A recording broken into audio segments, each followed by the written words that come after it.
Pemirsa, menjelang Tahun Baru Imlek 2570, sarana dan prasarana perayaan Tahun Baru Imlek seperti patung para dewa mulai dibersihkan. Hal ini merupakan kegiatan rutin sebelum menyambut Tahun Baru Imlek pada 5 Februari.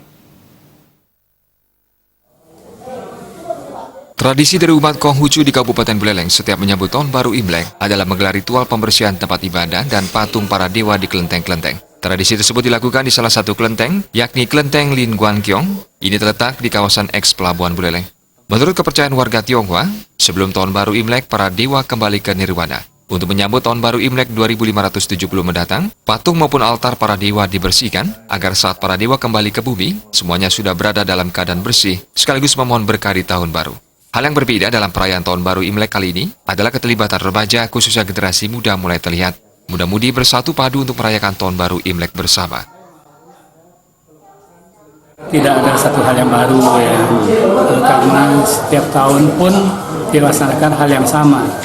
Hanya perayaan Tahun Baru Imlek bersama itu 2 tahun sekali diadakan.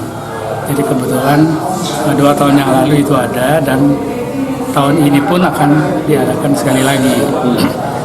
Nah, bagi kita di sini banyak dari kalangan generasi yang lebih muda sudah mulai ikut terlibat di dalam kegiatan-kegiatan baik rutinitas ataupun perayaan-perayaan yang kita adakan.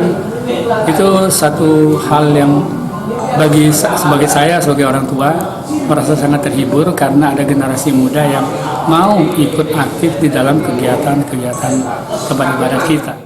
Seluruh pengurus maupun umat dengan sukacita membersihkan patung para dewa yang ada di kelenteng.